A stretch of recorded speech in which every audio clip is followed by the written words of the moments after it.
Hey guys, so Maokai is back. I'm sure if you're watching this video, you probably saw his recent mini rework and you wondered if the champ was going to be good again. The short answer is yes, Maokai is back in a big way.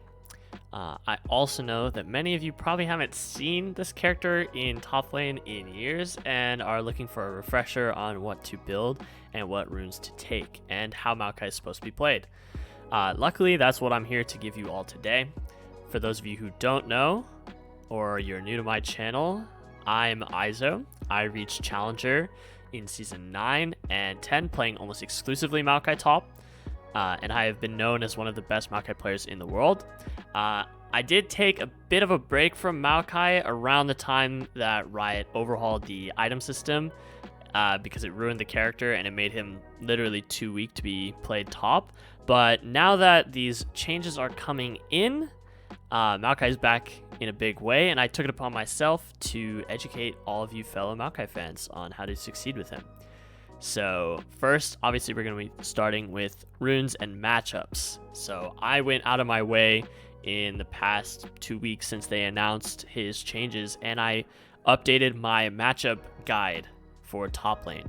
It has every single matchup you will see top lane, with runes, summoner spells, item paths, and notes for each matchup. If you want access to it, it is publicly available. I will have the link down below so that you can click on it and see each matchup you're going to play. You can adapt your rune page and build path accordingly. It'll be super helpful. But if you're not going to check out the spreadsheet and you're only going to watch this video, there's basically two big rune pages for Maokai top lane. The first being probably what you're most familiar with, the grasp style Maokai. This is what you're going to be running if you're facing like melee tanks. If you're like facing Ornn or Gragas, you'll take grasp because you can actually use the grasp in lane and give yourself some extra power, and it gives you scaling health. Every time you use it, you'll get 5 permanent health. So it's really nice to run. And the second rune page that you'll be running would be the Phase Rush rune page. Phase Rush is a fantastic rune to run for Maokai because Maokai as a character doesn't really have a great way to escape. And so you'll run Phase Rush in almost any matchup that is like hard for Maokai to win the fights in. Take like Darius, for example. If Darius gets Maokai hooked, he basically dies. But having Phase Rush means that if Darius hooks you, you press W auto Q on him, proc your Phase Rush, and you zoom away. He can't do anything. So those are going to be the two big styles of rune page that you would run if you were top. And obviously minor runes you change between matchups, but again, if you want full detailed guides for each of your individual matchups, check out the spreadsheet down below. Okay, now let's talk about Maokai's power spikes. He is generally weak in the first 3 levels. There aren't a whole lot of matchups where you will want to play to push in the early lane. And it really stems from the fact that Maokai scales very well with levels. Once he reaches like 4 or 5, his Q starts dealing pretty reasonable damage, and you can start winning some trades. And levels 7 through 9 are some of the strongest levels for a tank. But that doesn't mean Maokai really wants to fight people outright. Maokai wins trades by dodging enemies' damage or CC spells, things like Aurelia ult or Set W, or even Ornn ult. He'll dodge them with his W, makes him win trades, and hitting people with his Q towards his saplings is one of the most important trade patterns that you have to learn as Maokai. He really doesn't win like straight up auto attack battle fights because that's not what his character's designed to do. He wants to kite people with his Q and his saplings and do chip damage and then out sustain them. So his strength is hitting people with spells where they can't really fight back. Even in matchups versus things like Riven and Jax, you can win trades on them, but it's important that you let them engage on you first. If you W in onto the Jax and then press Q, he can just jump back on you after you've knocked him away. But if the Jax has to jump onto you first and you press Q to knock him away, he doesn't have another jump to get on you, so you'll probably be winning the trade that way. Same thing with Riven, Irelia, things like that. But some important tips to remember when playing Maokai is your saplings do basically double the damage if you put them in a bush, but that double damage doesn't apply if both saplings hit at the same time. The double damage happens in ticks, and so if both saplings hit at the same time, the ticks don't stack. So you want to spread out your saplings hitting champs. Typically what I will do is I will put a sapling in the bush, then WQ my opponent towards the sapling, and then throw another sapling immediately. It makes it so that they will get hit by the first one, and then the tick, tick, and then the next sapling will hit, and it'll tick, tick again. It's very powerful trade pattern. So the things that are different about Maokai now in comparison to the past is that he can very quickly clear waves with just a Q and a sapling. So make sure that your sapling hits all 6 and your Q hits all 6 of the creeps, and you'll be clearing waves instantly, and you can move around the map faster. His bush sapling slow for a lot more. So if you hit someone with a bush sapling, you can use it for easier way to engage on them, or when you're running away from people, make sure to always run through bushes so that your saplings will slow them for a lot. And the most exciting part of Maokai's changes is his ultimate. It now moves much faster, so you can use it to chase people down. And when it hits someone, it gives Maokai a move speed bonus. So you can use Maokai ult to run away very effectively.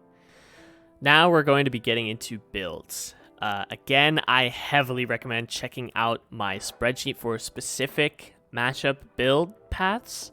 But typically, the best starting item for Maokai is Tear of the Goddess with 2 potions.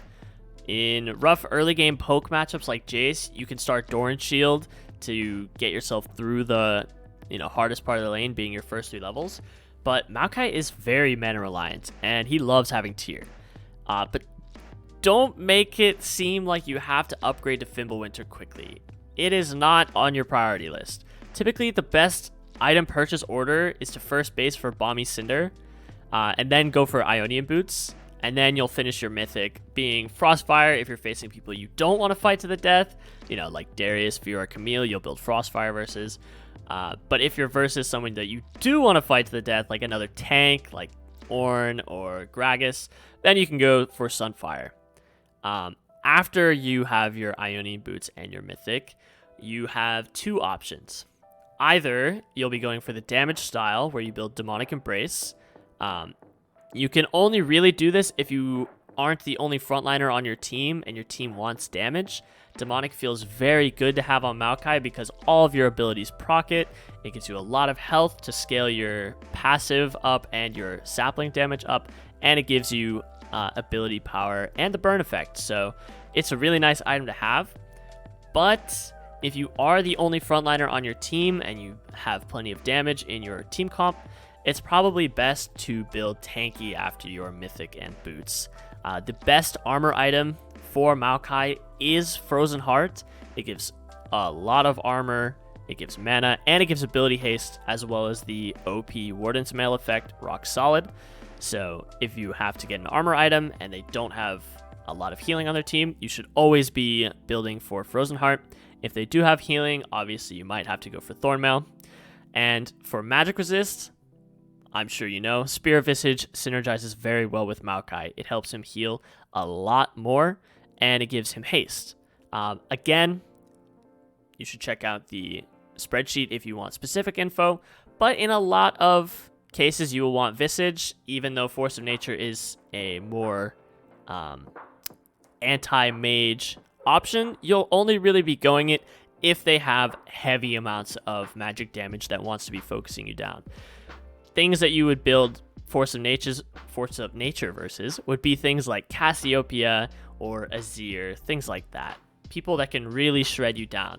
But if the enemy team only has like an Ahri, she's probably not going to be focusing her spells on you. So there's no point to spend the extra money for a Force of Nature when you could just go for a Visage and be more well-rounded. And remember, most of my recommendations are going to be for top lane, but if you are planning to play Maokai in the jungle or in the support role, I do think that for jungle specifically, Maokai plays a lot like Poppy jungle has recently with the Phase Rush Hex Flash style. It is very, very good for him. It gives you good gank setup, and Phase Rush helps you run away if a gank goes poorly or someone finds you in your jungle. And for support, there's also basically only 2 rune page styles. I also cover these sort of things in my spreadsheet. One of them is the Phase Rush style if you're versus, a matchup that you want the extra mobility in, or you can go like Aftershock for support Maokai if you need to solo engage versus things like a Draven that might blow you the fuck up if you don't have that extra tankiness. Now, if you made it all the way to this point in the video, first off, thank you so much for supporting me. If you have any other questions about Maokai that I didn't cover in this video or I don't already have in my spreadsheet, feel free to comment below asking me for answers. Or if you'd rather ask me questions live, I stream every Monday, Wednesday, and Friday at twitch.tv/IzaLol, and I will be playing a lot of the new Maokai on my stream in order to show you guys how it's done. So yeah, thank you so much for watching. I really appreciate it, and I will see you next time. Peace.